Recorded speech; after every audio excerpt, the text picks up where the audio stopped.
Oke, baik. Bismillahirrahmanirrahim. Assalamualaikum warahmatullahi wabarakatuh. Baik, Bapak Ibu sekalian, pada pertemuan hari ini mungkin juga pertemuan terakhir, mungkin ilmu saya turunkan semuanya kepada Bapak Ibu, hukum baik dalam pembuatan surat gugatan, surat kuasa, etika profesi advokat, terus kemudian beracara di advokat. Nah, pada pertemuan terakhir ini ada ilmu khusus. Sebenarnya pertemuannya terakhir kemarin, Bapak Ibu. Setelah betul. Cuma ada yang seharus saya sampaikan materi tambahan terkait dengan materi yang ingin saya sampaikan, yaitu terkait tentang bagaimana cara kita dengan klien. Nah, ini sebenarnya ini materi saya buat-buat sendiri atau tidak ada dalam silabus, tapi saya rasa ini sangat penting bagi Bapak Ibu. Artinya materi ini bagaimana kita menghadapi dengan klien, bagaimana teknik wawancara kita dengan klien kita, atau bagaimana kita membahas sesuatu dengan klien kita. Nah, materi ini materi spesial saya tujukan untuk bapak-bapak, ibu-ibu yang apa ya, yang nanti mungkin apa ya, setelah lulus ini bisa mau memberikan jasanya atau berkontribusi dalam advokat, nah ke dunia advokatan. Nah, ini mata kuliahnya juga advokasi, maka perlu saya tambahkan materi ini. Nah, Bapak Ibu, pada materi ini saya ingin menjelaskan tentang secara teori bagaimana cara kita berwawancara atau berkomunikasi dengan klien kita. Nah, yang pertama dari segi pendahuluan. Advokat itu harus bagaimana, Bapak Ibu? Kalau ingin bertemu dengan klien itu harus bagaimana? Ada tiga hal pokok yang perlu diketahui oleh advokat, yang harus dikuasai oleh advokat.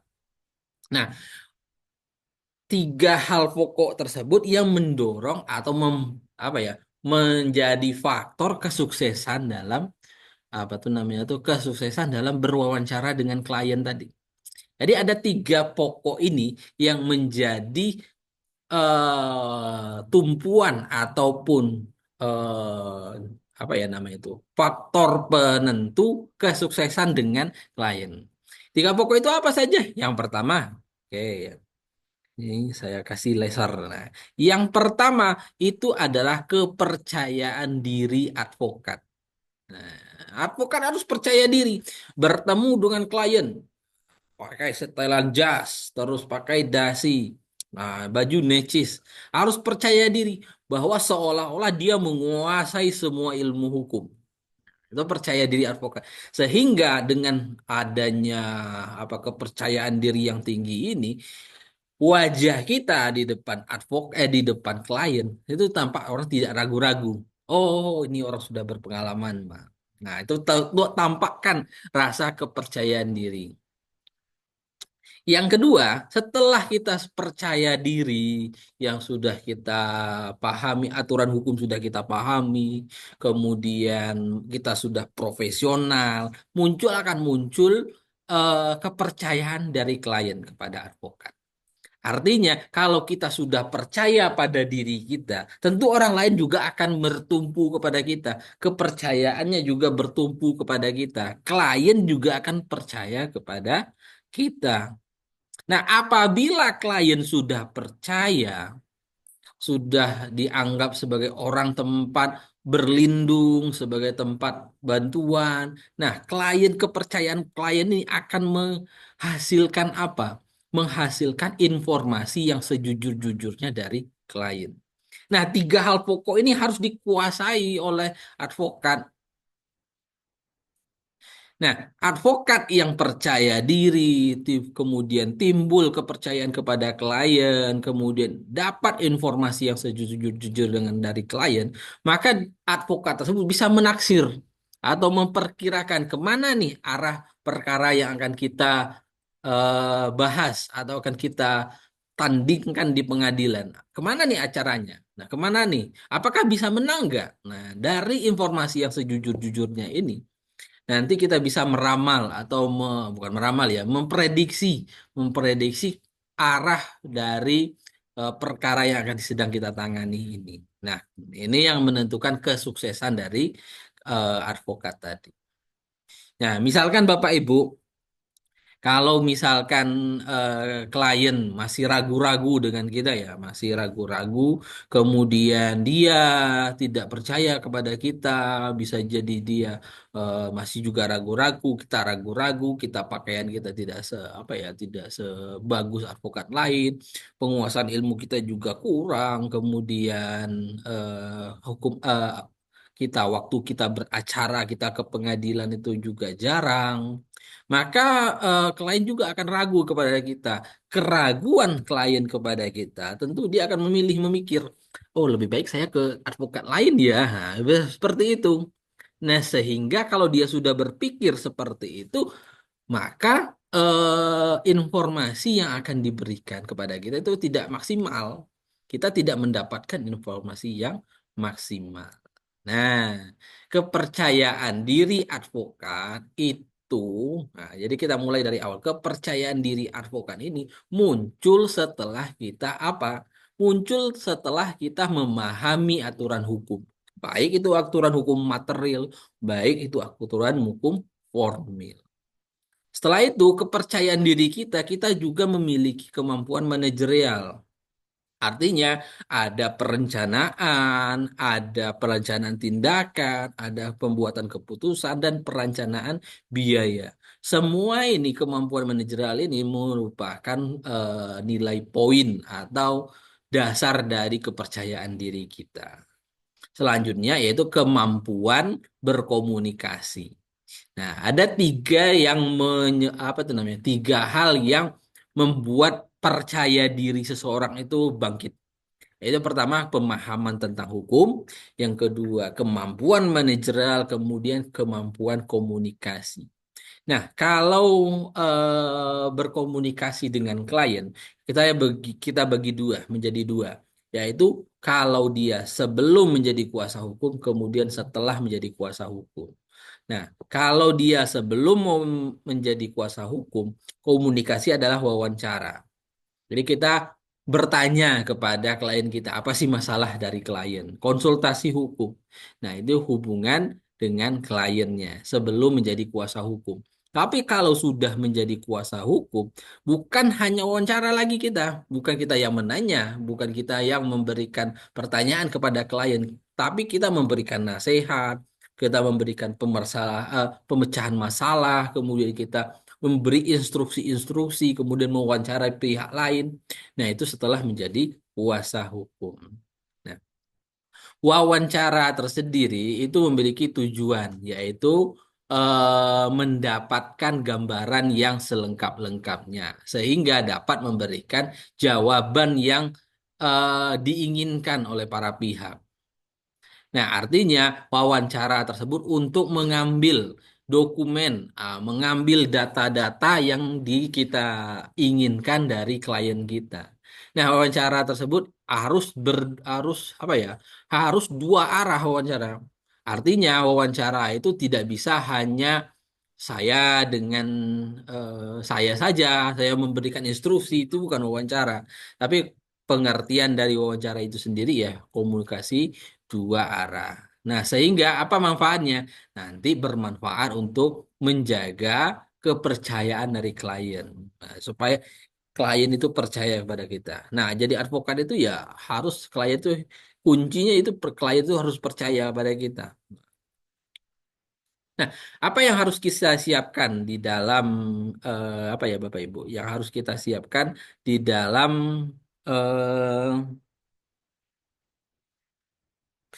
di dalam berwawancara ini, apa yang harus kita siapkan?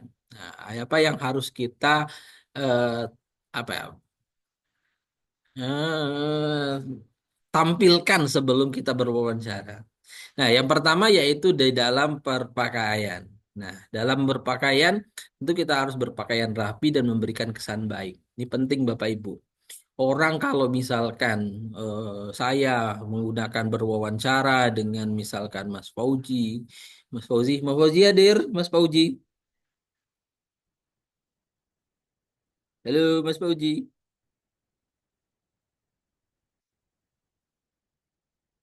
Atau Mas Juanda, halo Mas Juanda. Suara saya kedengaran, Mas? Hadir Bapak. Nah, misalkan saya wawancara dengan Mas Juanda pakai Terus parfum, kemudian pakai setelan jas, kemudian rambut disisir rapi. Nah, gimana perasaan Mas Juanda kalau berdengan begitu, Mas Juanda? Pengen takjub Pak, lama-lama nggak dengan saya itu? takjub juga Pak. Nah, lanjut. Terus apabila saya bawa lagi apa tuh pendamping saya yang cantik misalkan, asisten cantik. Nah, Nah, iya makin Bapak, mungkin kesan Mas Juanda mungkin akan semakin pengen berlama-lama ya Mas Juanda ya. nyaman Pak, ngobrolnya Nyaman. nyaman Oke. jadinya. Nah, kenyamanan itu yang penting supaya klien itu memiliki waktu yang lama dengan kita. Tapi Bener Pak. bagaimana jikalau misalkan saya cuma pakai kaos, terus celana training, napas bau, nggak sekatan. Nah, gimana Mas Juanda? Agak lain jadinya Agak Pak. lain. Nah, tentu akan seseorang itu akan apa ya? Misalkan klien itu akan pengen gimana sih cepat pulang. Nah, ini cepat-cepat pulang ini nggak tahan lagi ya. Nah, Betul itu. betul betul Bapak. Sehingga data yang kita dapatkan itu ya sedikit kalau kliennya pengen cepat pulang. Tapi kalau kliennya sudah nyaman kata Mas Juanda tadi, nah, mungkin data yang kita dapatkan itu akan semakin banyak juga ya Bapak Ibu. Nah, kemudian Bertanya Pak, izin bertanya Pak.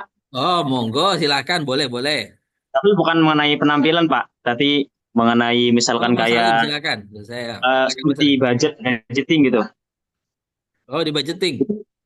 Kayak kan kayak apa namanya lawyer yang terkenal banget di Indonesia kayak Hotman Paris Hutapea itu kan Mhm. dalam videonya tuh pernah bilang dia dalam satu kasus itu bisa dapat 10 miliar kata kata dia. Hmm. Itu yang menyebabkan mahalnya itu apakah dia itu maksudnya menguasai ilmu hukumnya tuh hebat ataukah memang apa namanya terkenal itu berpengaruh Pak? Apa yang membuat mahal gitu Pak? Apakah dia jago gitu ataukah karena dia terkenal gitu Pak? Oke, Mas Salim. Nah, itu ada di slide saya nanti, Mas Salim. Saya tunjukkan dulu.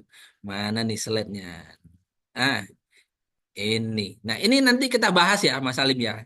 Ada perbahasannya, Mas Salim. Nanti saya jelasin ini. Kita masuk ke slide yang pertama ini dulu. Nah, saya simpan dulu ya, Mas Salim ya. Jangan Baik jangan Pak. jangan kemana-mana dulu, oke, Mas Salim. Pak, baik Pak. Nanti kita bahas kenapa bisa mahal. Nah, nanti kita bahas di slide selanjutnya. Oke, kemudian kemampuan berkomunikasi. Nah, setelah bertampilan rapi, tapi kalau misalkan bertampilan rapi, berambut necis, wajah ganteng, pas berkomunikasi gagap.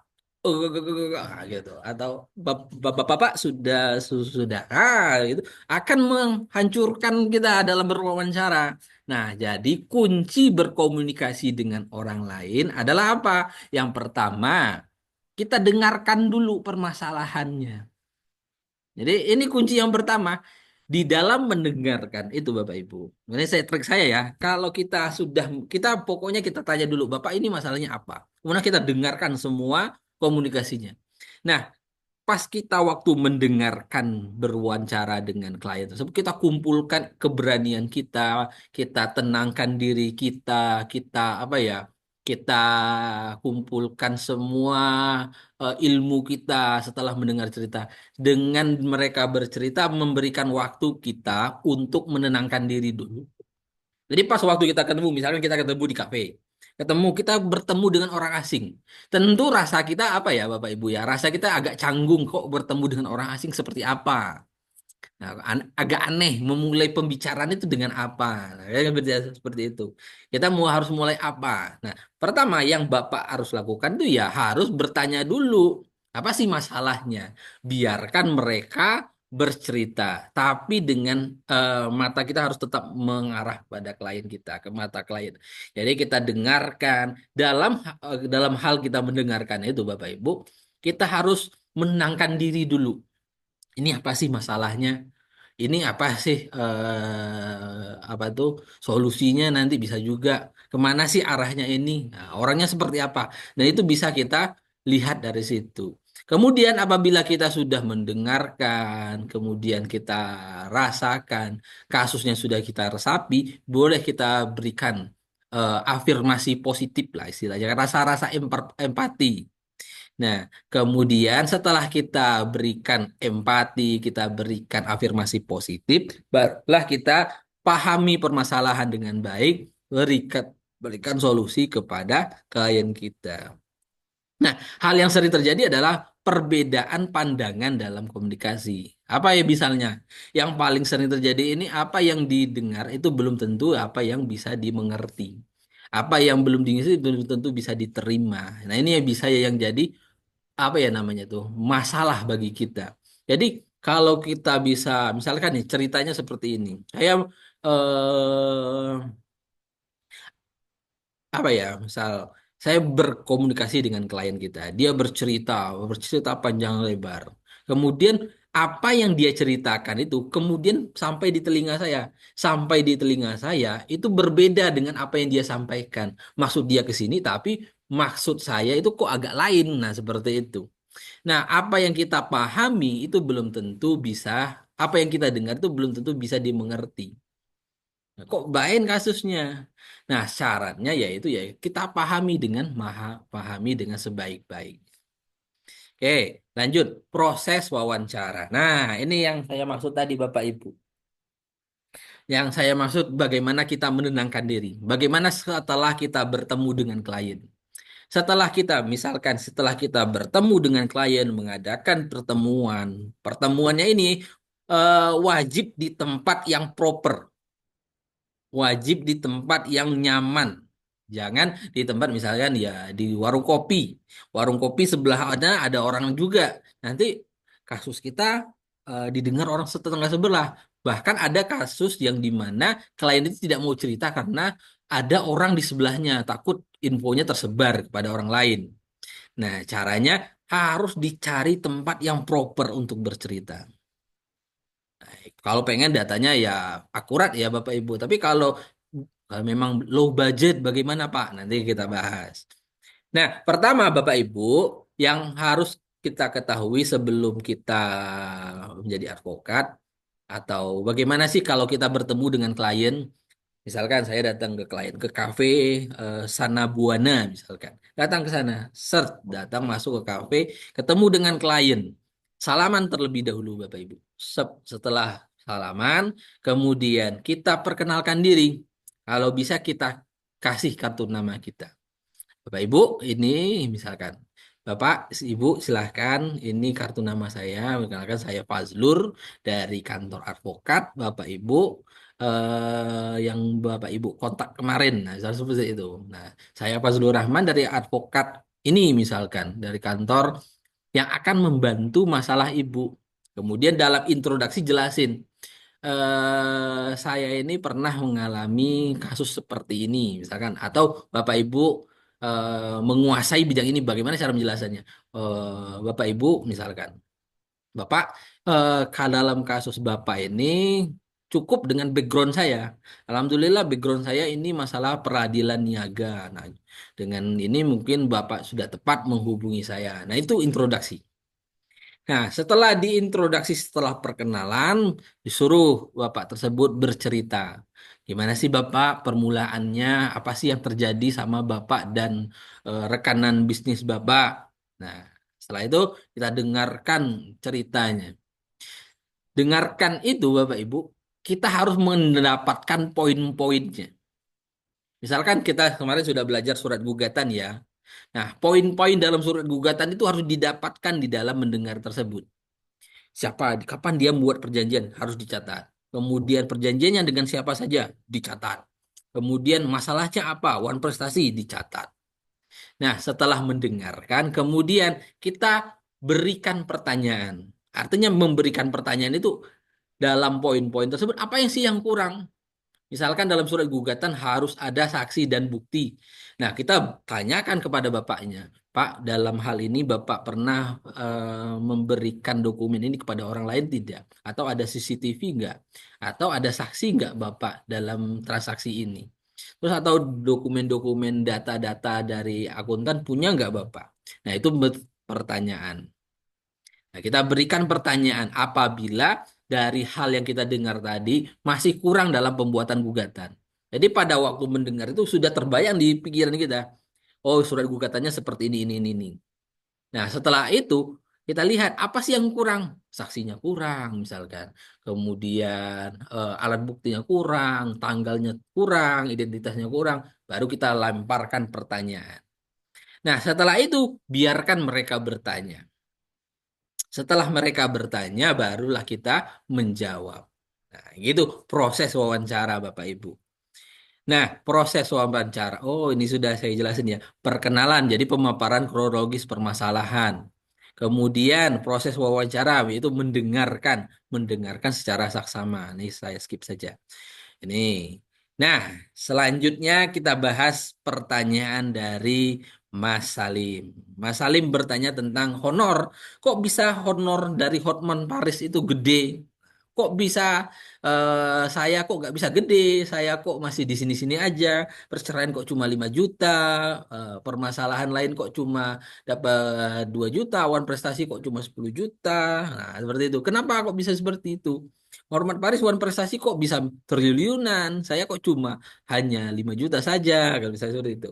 Nah, itu tergantung dari kasusnya. Kita bahas dulu ya. Jadi di dalam memberikan honor kepada advokat itu gak ada standar bakunya kayak dari notaris. Kalau kok notaris sih kurator. Kurator ya notaris juga. Nah, jadi kalau kurator itu Bapak Ibu ada honorariumnya. Dan misalkan harta yang dipilotkan itu seharga 10 miliar. Maka kurator berhak mendapatkan 2% dari harta tersebut sebagai imbal jasa honorariumnya. Nah, sedangkan advokat itu nggak ada standar bakunya berapa honornya setiap apa tuh advokat tersebut.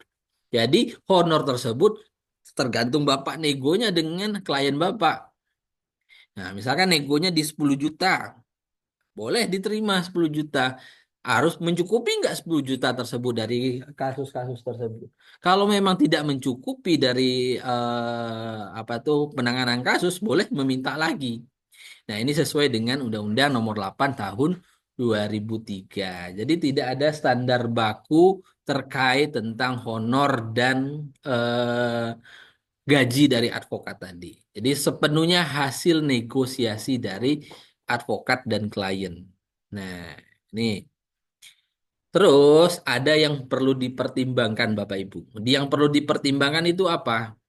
Advokat itu harus mempertimbangkan kemampuan klien. Nah, ini sesuai dengan kode etik advokat. Ini yang menjadi dasar dari kenapa advokat itu kadang suka apa tuh dibayar seikhlasnya, kemudian dibayar dengan semampunya, ada yang dibayar dengan pisang, ada yang dibayar dengan ketela, ada yang dibayar dengan traktir makan saja. Ini advokat wajib mempertimbangkan kemampuan klien. Nah, ini karena ada kode etik advokat. Kalau misalkan kasusnya gede, tapi kliennya miskin, maka disesuaikan dengan kemampuan klien. Nah, Bapak Ibu,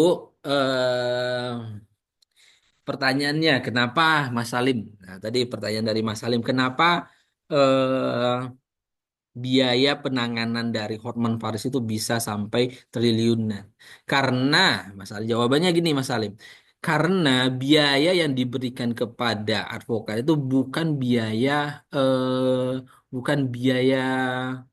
apa ya, biaya yang hanya terkait dengan honor saja, tetapi bisa juga ada biaya-biaya lain di dalam yang dibayarkan. Misalkan biaya jasa hukumnya, kemudian dia berkomunikasi dengan orang lain, kemudian biaya perkaranya atau biaya operasionalnya, dan ada biaya keberhasilan.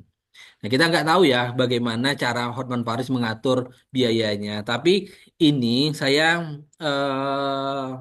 mencoba sendiri untuk apa ya Bapak Ibu, mencoba sendiri untuk belajar kepada Pak Ruli Pengabean. Jadi beliau adalah senior saya.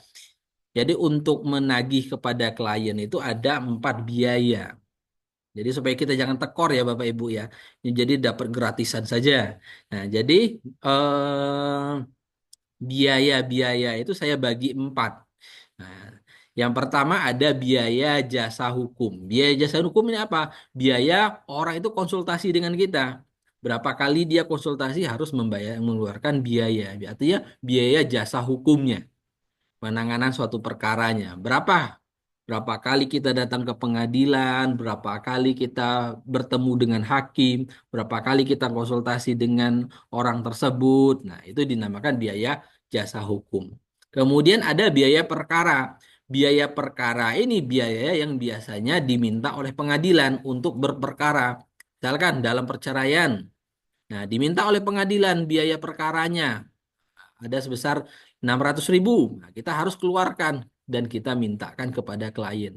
Artinya ini adalah biaya perkara ini bukan untuk nyogok hakim ya. Biaya panjar perkara. Nah, biaya panjar perkara ini memang diatur oleh undang-undang. Jadi biaya ini harus dikeluarkan. Bukan advokat yang mengeluarkan biaya panjar ini, tapi adalah klien. Selanjutnya, biaya operasional. Biaya operasional ini ya biaya yang dikeluarkan oleh klien di luar biaya jasa hukum. Nah, kalau jasa hukum kemarin tadi itu berkomunikasi dengan klien, kemudian bertemu dengan hakim, kemudian membaca buku atau menggali informasi, itu biaya hukum. Kalau biaya operasional adalah biaya transportasi kita. Berapa kali kita ke pengadilan, hitung transportasinya. Berapa kali kita bertemu dengan pihak ketiga, hitung transportasinya. Berapa kali kita makan, hitung berapa kali kita makan. Nah, itu dinamakan biaya operasional. Terakhir ada namanya biaya keberhasilan. Biaya keberhasilan ini biaya yang apa tuh? Dijanjikan oleh klien kepada kita apabila jasa kita dimenangkan. Nah, ini yang biaya namakan biaya keberhasilan tadi. Nah, oke. Terus ada yang bertanya, kok bisa Adhonan Paris? Bisa gede gajinya? Ya, itu karena tingkat kompleksitas dari permasalahannya.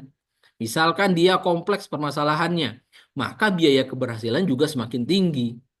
Terus bisa juga karena adanya waktu yang panjang sekali untuk memproses ini. Kemudian ada biaya-biaya permasalahan, kemudian ada tanggung jawab dibebankan kepada klien tadi. Nah, gitu jawabannya Mas Salim. Halo, Mas Salim. Baik, Pak. Nah, oke. Ya, Pak. Oke. Silahkan Bapak Ibu ke yang lain kalau ada pertanyaan. Oke, lanjut kita ke slide selanjutnya, yaitu apa dampak negatif kalau kita apa ya salah perhitungan. Misalkan kita tidak teliti dalam membagi ini. Saran saya ya Bapak Ibu, ya awal-awal untuk advokat junior, bolehlah kita menerima apa ya pembayaran itu berupa misalkan bentuk benda bergerak, misalkan kue atau makanan ataupun pangan ataupun hasil bumi boleh diterima. Nah, itu untuk awal-awal sebagai advokat. Tapi kalau Bapak Ibu merasa sudah cukup profesional dan perkara ini kompleks sekali, nggak salah kalau Bapak itu untuk mengambil apa tuh dana yang lebih banyak kepada klien. Karena masalahnya ini kita akan mengeluarkan uang kita bertemu dengan pihak ketiga. Nah, kalau misalkan kita salah perhitungan, kita menerima upah 5 juta misalkan, tapi persidangannya itu di Aceh, dilaksanakan di Aceh, maka ada kerugian di sini, ada kerugian materi transportasi kita. Kalau perceraiannya di dalam kota Semarang, wajar lah 5 juta. Tapi kalau perceraiannya di Aceh, transportasi kita ke bagaimana? Nah, ini dinamakan dengan kerugian material. Kemudian ada diskriminasi dan hilangnya kepercayaan klien. Nah, oke, oke, sampai di sini. Sampai di sini ada yang ingin ditanyakan dulu terkait dengan masalah advokat wawancara dengan klien. Silakan.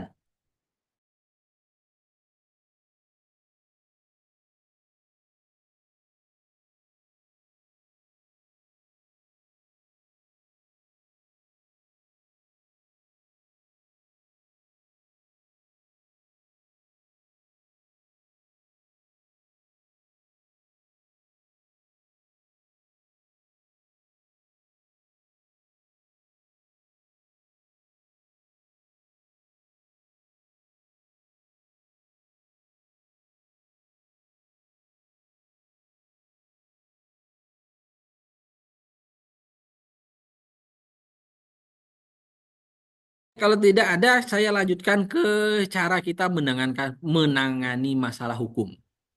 Jadi bagaimana kita misalkan kasus sudah ada di tangan kita, sudah dapat kasus. Apa sih teknik-teknik kita kalau sudah dapat kasus itu apa yang harus kita lakukan?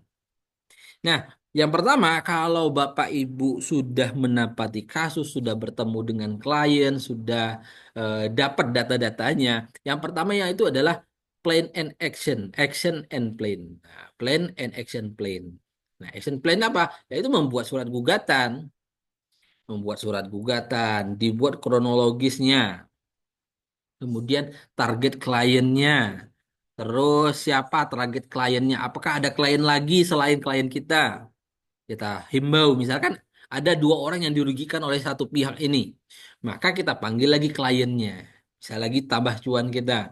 Kemudian setelah kita lihat kronologisnya, kita minta dokumen kepada klien, kita sita dokumen dari klien semua, KTP, dokumen yang berhubungan dengan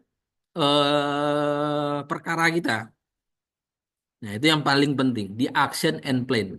Kemudian buat legal opinion. Legal opinion itu apa? Apa ya namanya itu, bagan-bagan alur hukumnya, pendapat hukumnya atau opini hukum. Jadi menurut kita ini hukum yang tepat di sini adalah hukum wan prestasi misalkan. Maka kita buat uraian wan prestasi. Di mana letak wan prestasinya, apa masalah wan prestasinya. Kemudian barulah kita laporkan perkembangannya kepada klien kita.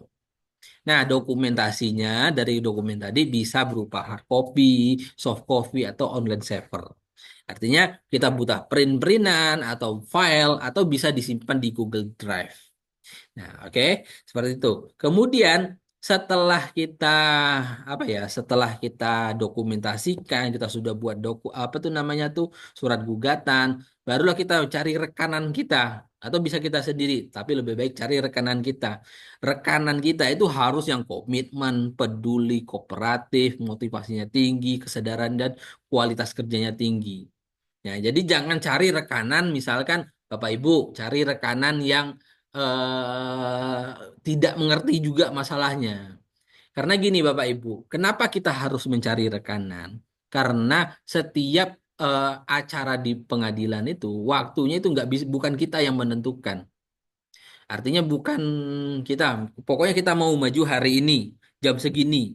Kemudian besok jam segini, nggak bisa, bukan kita yang menentukan. Nah inilah pentingnya rekanan tadi Bapak Ibu. Karena jadwal kita itu bisa juga bertabrakan dengan sidang yang lainnya. Nah jadi itu yang penting dari kerjasama dari tim nih. Nah, rekanan ini bisa nanti yang masuk ke pengadilan. Kalau sewaktu-waktu kita ada sidang di tempat lain, kemudian dia yang mengerti masalah kita. Nah, dia yang maju. Kemudian kita juga bisa kita yang maju. Nah, setelah itu baru kita komunikasikan kepada kalian. Apa sih perkembangan perkaranya, baik secara lisan ataupun secara tertulis.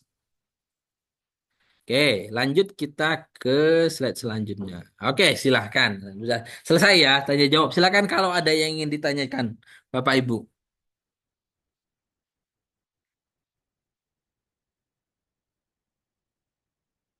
Cukup, Bapak Ibu, untuk materi berkomunikasi dengan advokat atau dengan klien.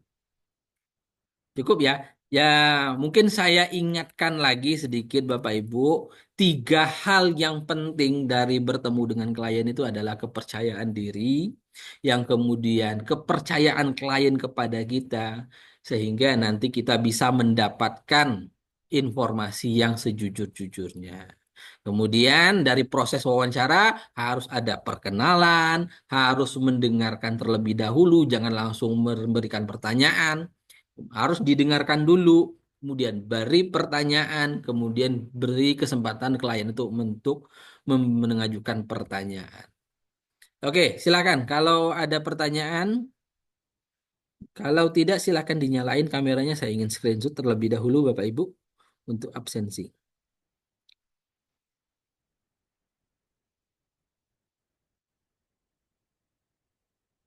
Oke, baik. Satu, dua, tiga. Ada 20 orang. Oke, baik Bapak Ibu, ini perkuliahan terakhir. Mohon maaf kalau ada salah-salah saya selama dalam perkuliahan.